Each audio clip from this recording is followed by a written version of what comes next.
उगले उगले हीरे मोती। ये सिर्फ गाना नहीं था, बल्कि वाकई हमारे देश के समुद्री तटों पर ऐसे ऐसे अनमोल मिनरल्स मौजूद हैं। उन्हीं में से एक है थोरियम, जिसकी यूपीए सरकार के समय अंधाधुंध तस्करी की गई। लगभग 60 लाख करोड़ रुपए के थोरियम समुद्री तटों से गायब हो गए। क्या ये संयोग था या प्रयोग? दुनिया का सबसे बड़ा लगभग 25% थोरियम रिजर्व भारत के केरला और ओडिशा के तटों पर मौजूद है। इसकी ताकत को ऐसे समझ सकते हैं कि एनर्जी बनाने में ये 35 लाख टन कोयले का काम 1 टन थोरियम अकेले कर सकता है।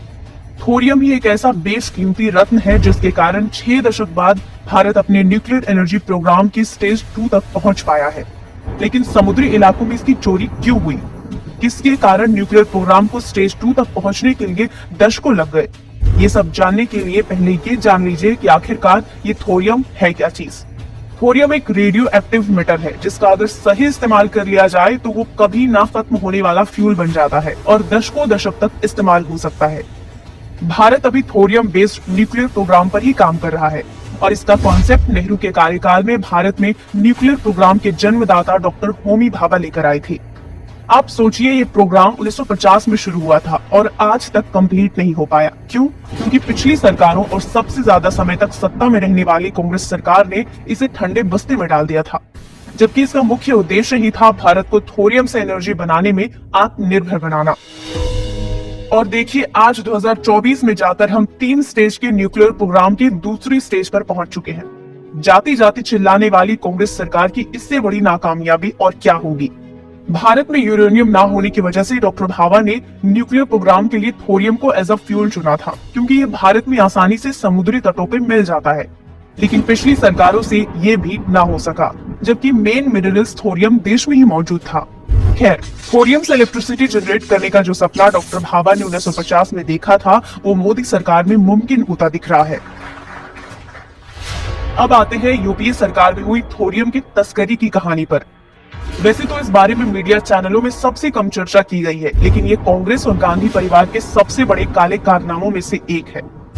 सोनिया गांधी ने कैसे बर्बाद की भारत की थोरियम टेक्नोलॉजी? यूपीए सरकार के आने से पहले Bharat thorium based fast breeder nuclear technology में नंबर 1 हुआ करता था। न्यूक्लियर साइंटिस्ट अंदाजा लगाया करते थे कि 2013 तक Bharat thorium based nuclear reactor बनाने की तकनीक में महारत हासिल कर लेगा।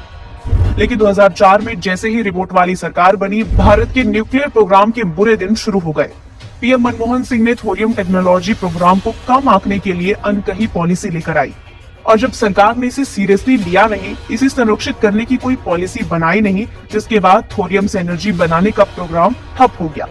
धीरे धीरे भारत एडवांस न्यूक्लियर टेक्नोलॉजी के लिए दूसरे देशों पर निर्भर होने लगा, क्योंकि तब यूपीए का पूरा फोकस तो तुष्टीकरण पर था। 2007 में यूपीए सरकार ने एक और गलत फैसला लिया और थोरियम में मिलने वाले इल्मेनाइट को प्रिस्क्राइब्ड सब्सटेंस की लिस्ट से ही हटा दिया। यानी कि इल्मेनाइट की वैल्यू एक मामूली रेत के बराबर हो गई थी। जिसके बाद क्या, कंस्ट्रक्शन में इस्तेमाल करने के नाम पर कोस्टल एरिया में तस्करी और अवैध खनन तेजी से बढ़ने लगा। न्यूक्लियर साइंटिस्ट के दावों की माने तो 2004 में यूपीए सरकार के आने के बाद 1,95,000 टन थोरियम के बराबर लगभग 2 million ton rare earth material समुद्री इलाकों से गायब हो चुके हैं, जो बड़े पैमाने की तस्करी का संदेह पैदा करते हैं। सोशल मीडिया पर दावा है कि थोरियम से भरपूर ये रेयर अर्थ मिनरल्स बड़े पैमाने पर खनन करके दूसरे देश भेज दिए गए।